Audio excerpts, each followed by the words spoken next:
Well, we've added a weightlifting program. We have a weightlifting area at our school now. We've added about 10 extra players, or 10 more players this season, and we've added more coaches as well. Going from 8-man to 11 is a big step for us. We've won league 2 years in a row for the Agape League, which is our local 8-man. We made it to the playoffs. We've had a couple playoff wins. Just getting stronger and faster. We're doing a lot of passing league stuff right now, which is new to us because in 8-man football there's not that much available. We did do it we've done it the last 2 years, but we have been going to a lot of schools like Webb and schools down in Temecula to do 11-man passing. Even though we were an 8-man team, we just would play with extra guys. So that's the stuff we're working on, and just overall strength and conditioning with the players. Now, did you guys anticipate this transition, or was it something that just came up? It just came up. I've coached at I've coached at Miller High School, Summit High School, Fontana High School. I coached at Pomona Pitzer College. I was the head coach at Webb in 2007 to 10. That's an 11-man program. And I was just happy to be head coach again, working 8-man football, and I got to learn a lot in the last couple of years. But we've had a group of freshmen that are now going to become juniors that are just phenomenal athletes, and we have a large group. So we usually graduate about 4 or 5 players. In 2 years, we'll be graduating, 12, 13 players. It's going to be, that's right now. There's always possibility of other players coming to our team, and from our school as well. We're kind of on-campus recruiting. That's a big thing. So it's pretty exciting. That's good. That's a good thing. Now, do you already have your preseason schedule? Have they given you that? Yeah. Okay. Now, just kind of walk through the preseason schedule and how you feel about it. It's gonna be a good one. The first game is at Mammoth High School. So we're going Labor Day weekend. We're going up there. We're going to spend the night. Last year we did something similar to that in Ojai. The advantage of a smaller school is we don't have as many players, obviously, but the advantage is that we get to do some fun things. So we're going to go out of town for the weekend, and we're going to spend the night. And like a lot of college programs, we have an itinerary and agenda, and we treat it just like that. The hotel gives us room to have meetings and stuff. So it's a lot of fun. So Mammoth's our first game, and then our next game is against Capistrano Valley, and they're in one of the toughest leagues in Division Eastern Valley Division. That's a little difficult to say sometimes. Division 13, and they're a really good league. And they had the CIF champion came from their league, and also we had from their league came. They were state runner-ups, I believe, Saddleback Valley. So we have them, and we have New View Bridge, which is out in Hesperia, or not Hesperia, excuse me, Sun Valley, Nuevo. I couldn't think of the word. We play Webb. We play Southland Christian, and then we have a bye. We're going to play 9 games this year. We have a week 0 bye, and then we have a bye right between starting league. Just because of scheduling for the first year, it was kind of tough to get that extra, or the 10 games that we really wanted. But and then that's what our preseason. They all had pretty winning records. Mammoth they were okay. They're going to be better this year. They have a lot of seniors coming back, so it's going to be a good game. And plus, I think it's like 7,200 feet, so it should be exciting. Almost mile high. It's a little high, yeah. It's up there. It is mile high. Yeah, right there it's pretty high. So now, let me ask you, what is your emphasis, or what's the focus with the transition to the kids? What are you guys focusing on? Like, is there a certain thing, or you guys just kind of doing business as usual? It's business as usual. The very beginning, the guys were like blown away with 11-man football, and it's more of a transition from a team to go from 11 to 8. There's a lot of different rules, but it's still football. Blocking, tackling, the whole thing. Field's a little smaller. That's where our snag has been, is like the field is so much bigger, and I keep telling them there's 3 more guys out there, so just relax. It's going to be all right. But we have strength is our biggest thing. We're really working. We work out every day. Everybody shows up.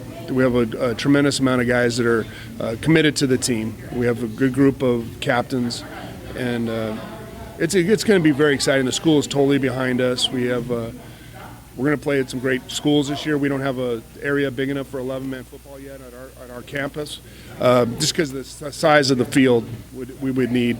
We're playing 3 home games. One's going to be at Alta Loma High School, one's going to be at Rancho Cucamonga, and one's going to be at Los Osos. So we play on 3 fantastic fields, and I think one game we might even play before the real team plays or the home team plays. Yeah, it's going to be pretty exciting.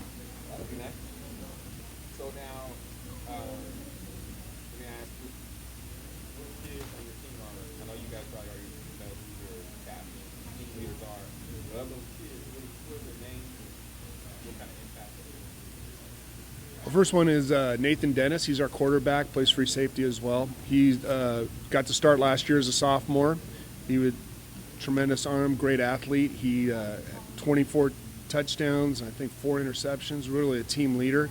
Was one of our captains for basketball. As a sophomore, he just started to lead our team. He wasn't necessarily a captain. This year, he's already taken the position that he is the captain of the team. So he has that personality. He's a very humble young man, and he is.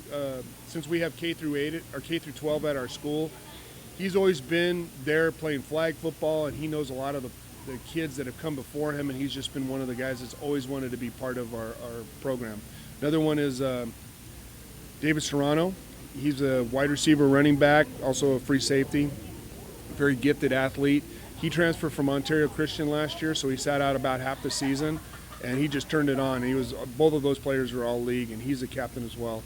Our center, Ralph Segura, is going to be our center, be a senior, and just a tremendous kid. He's one that's already had meetings with me, and he wants this season to be special for him as well.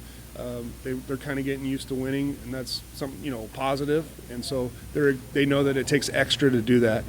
Those are our 3 captains. And then as far as players, we have 2 linebackers, Thomas Kenobi and Easton Waters, that are coming back, inside linebackers, and they're going to be studs this year. One's a senior, Thomas is a senior, the other one's going to be a junior, and they both started all last season.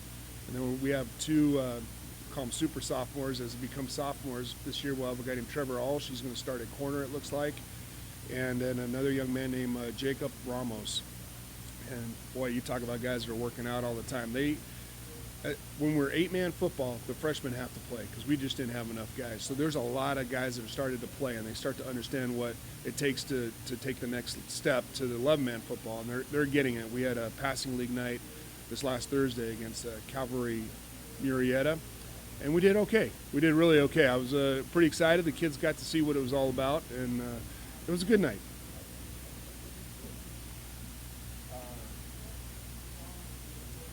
Now, I know you said you added a few coaches.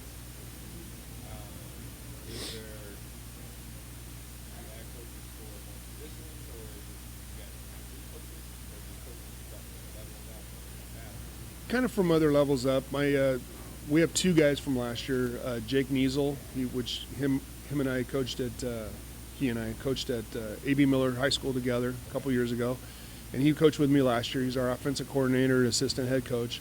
And Steve Winkleman, he's our linebacker coach, wide receiver coach. But now that we're getting more into, we want things to be better, more quality, kids knowing what to do more correctly. We've added other coaches. We have Mike Luque, who's a parent, a retired police officer of one of the girls on campus, and he decided he's coached and played football before, so he was a natural fit. And then our junior high flag football and JV basketball coach, Dan Johnston, has come up, and he's taken on a role as a cornerback and running back coach. And then our final guy would be Josh Rasmussen, and he's on campus security, so we have an on-campus presence as well. And he's a guy that actually graduated from Upland Christian, and I want to say 2003 or 4, and so he remembers the traditions of what it is to be a Upland Christian Eagle. So it's pretty exciting to have those guys, and they're very dedicated. And we've done a lot with not too many coaches, but now we have 6, including myself. So we're able to diversify and get more stuff done. We're getting more players, so there's more coaches. It all works out really well. Want to congratulate you on that. I guess you could call it a promotion or A step in the right direction. But I mean, I think you guys are going to do really good. We look forward to your season. Thank you for coming out today, and we just thank Well, thank you for doing this for the kids. I really, I didn't even know this stuff was going on. Our school is really legit around the corner. We could have walked there. Oh, really? We're right at Abundant Living, the church right there. That's where our school is. Our school is a component of that church.